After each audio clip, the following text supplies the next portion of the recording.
So a device here of a fulling mill heavy wet size 10. This hook is silver, but you can use bronze or black nickel if you want.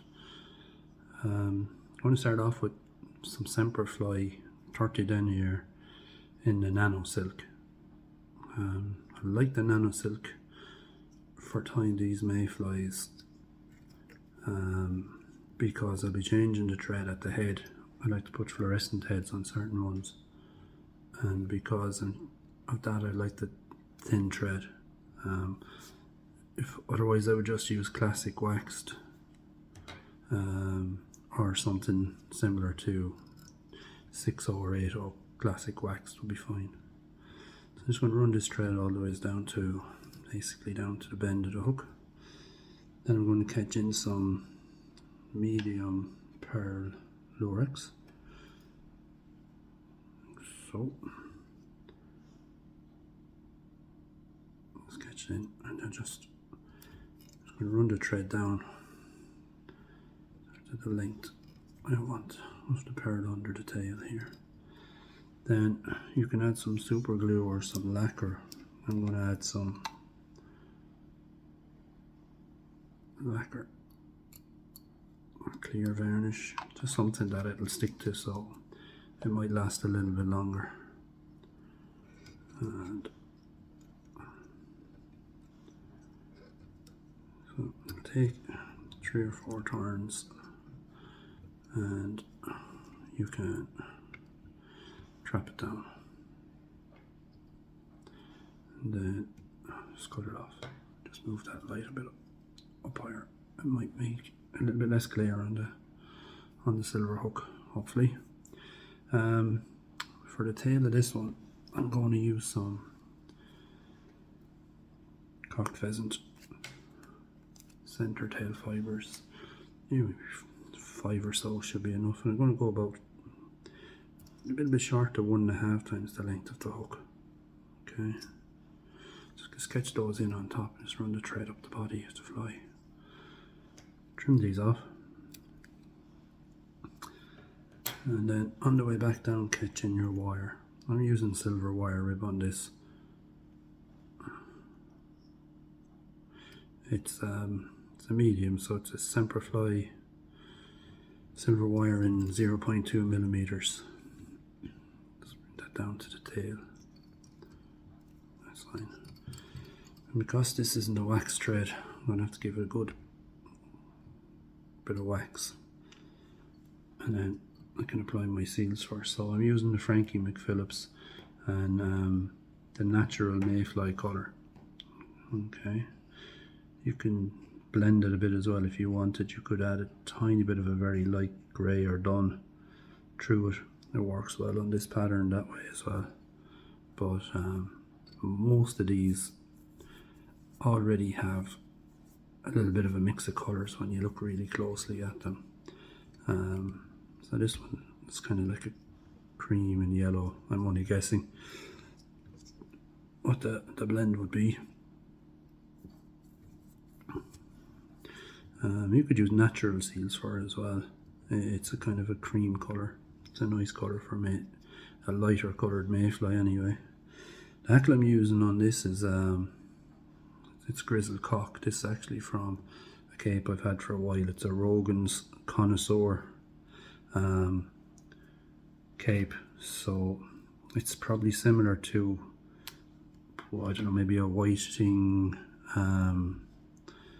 bronze, or maybe a Whiting Pro half cape, you know, something like that.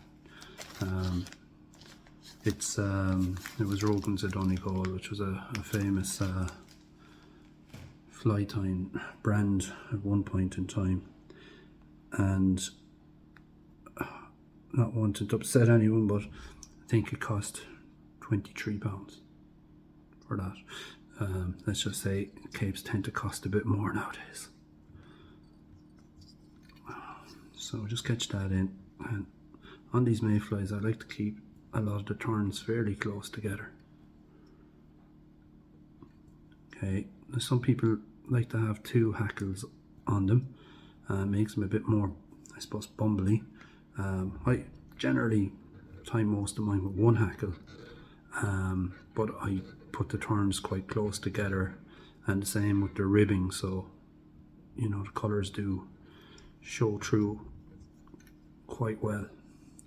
So I'm just going to twist off that wire. It's a good strong wire, as you can see, and snip off this remainder of the hackle. I'll get another fly out of that, I'll keep that. I'll tie some an Adams or something like that, maybe with a size 14, 12. I'll have a look at it later on. So I'm just brushing out some of the seals for and just brushing back that hackle a little bit, and then just trap everything down a bit here. Sometimes you get a strand or two of seals for. It's no big deal, leave it or trim it off. These flies are meant to be scraggly, if you like, for want of a better description, so that's fine for the body of the fly. Then I'm going to take a fluorescent pink French partridge. Okay, so shiny UV light on this is going to pop. I'm just going to prepare that and catch it in. 2 turns either side, and just trim off that tip there. And I'm going to take a hackle pliers. I'll use my big one for this, so I want to get a good grip on the stem. I have different size hackle pliers for different hackles, as you can see.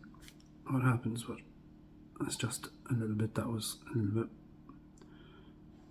brittle because it's a dyed feather. They're often a little bit more brittle. So we're just winding that hackle on here. I might get this one more turn to use up the most of it with a good band of pink. Now it came forward a little bit.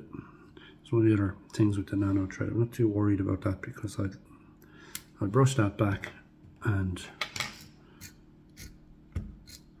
trap it down. Okay, you don't have to do this with the Velcro, but I'm just going to do it just to show you.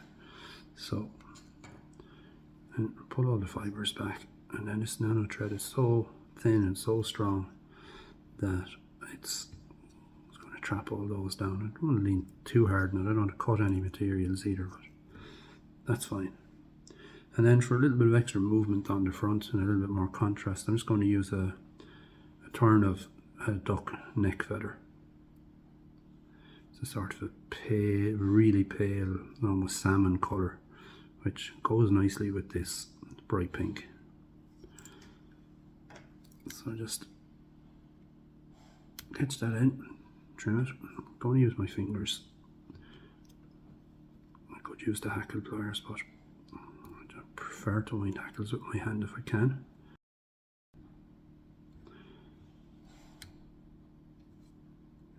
So let's get,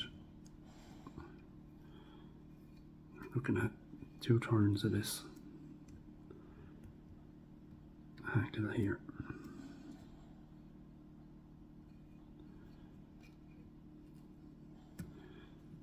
And then just catch it in like so. Sweep everything back and trap it down at the eye hook.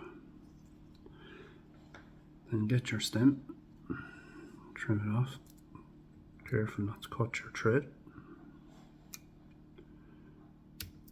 like so.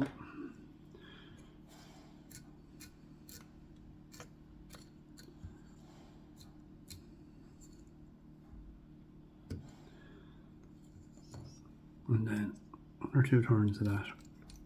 And let's get your whip finish tool, or you could probably get away with 2 half hitches if you want.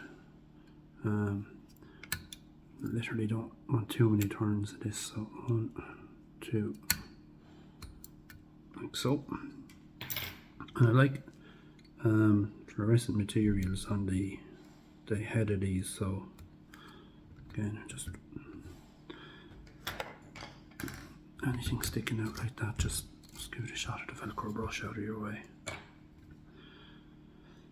So I'm using Tommy Fly in white, which is very, very fluorescent. I'm just going to come in and I just want to make a small head with this.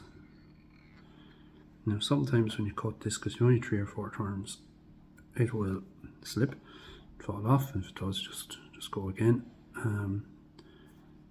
And the reason why I'm not waxing it is because I don't want it to